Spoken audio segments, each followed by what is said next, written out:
নবীজি বলছে যদি কেউ ক্ষমা চাওয়ার পরে কোনো কেউ যদি ক্ষমা না করে, সেজন্য আমি নবীর সুপারিশ আশা না করে। খুব মারাত্মক কথা, কিন্তু সেজন্য নবীজি বলছেন, হে আমার উম্মত, যা জামিলা হয়েছে, যার সাথে হয়েছে, তুমি ক্ষমা করে দাও, তুমি ক্ষমা করে দাও। সে ক্ষমা চাক না চাক, তুমি মাফ করে দাও। তুমি যদি মাফ করলে তোমার ইজ্জতের কমতি হয়, আমি মুস্তাফা থেকে হাসরের ময়দানে তোমার ইজ্জত বুঝে নিও। বিশ্বাস করেন, প্রতিশোধের যতটুক শান্তি, তার চাইতে বড় শান্তি হচ্ছে মাফ করে দেওয়া। আমাকেও বলার দরকার নাই, কাউকে শোনানোর দরকার নাই। আপনার জীবনের সবচেয়ে বড় শত্রু যে ইনডোর হোক, আউটডোর হোক, ঘরের হোক, বাহির হোক, যার সাথে আপনার বনেও না, যার সাথে চেহারা দেখতে ইচ্ছে করে না, এরকম কেউ থাকলে শুধু মনে মনে আমার দিকে তাকাই হলো কথাটা রাখার জন্য, শুধু মনে মনে বলেন, যা তোর মাফ করে দিলাম। দেখবেন আপনার মনে এটা কেমন যেন একটা শান্তি লাগা শুরু করবে। বিশ্বাস করেন ভাই, রাগ, হিংসা, অহংকার এগুলো শয়তানের জিনিস। এগুলা নিয়ে কেউ শান্তিতে থাকতে পারে নাই।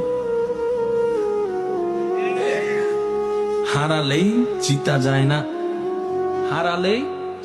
অনেকে আছে কই মামলা করছে, আমি কি হারবো নাকি? দরকার হলে 10 খানি যা জমি আছে এগুলো সব বিক্রি করে দিব, তারপরও জিতে লাগবে। আপনি 10 খানি জায়গা শেষ করে আপনি জিতে গেলেন, এবার আপনার আছে কি? এবার আপনার ছেলে মেয়েরাই তো আপনার 14 গোষ্ঠী দোয়াই ফেলবে। বাস্তব যেটা সেটা বলেন না রে ভাইয়া। তো সেজন্য আল্লাহর ওয়াস্তে নবীর সুন্নত হচ্ছে জীবনের শান্তিতে থাকার সবচেয়ে গুড ওয়ে।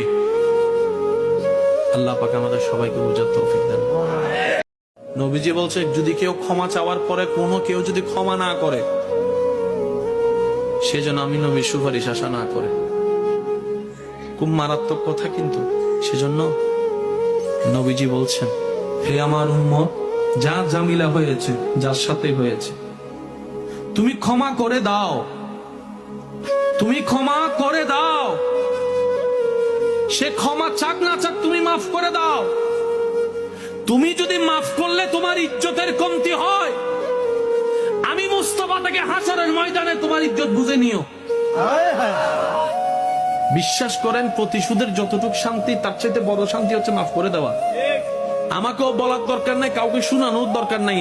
আপনার জীবনের সবচেয়ে বড় শত্রু যে ইনডোর হোক, আউটডোর হোক, ঘরের হোক, বাহির হোক, যার সাথে আপনার বনেও না, যার সাথে চেহারা দেখতে ইচ্ছে করে না, এরকম কেউ থাকলে শুধু মনে মনে আমার দিকে তাকাই হলো কথাটা রাখার জন্য, শুধু মনে মনে বলেন, যা তোর মাফ করে দিলাম।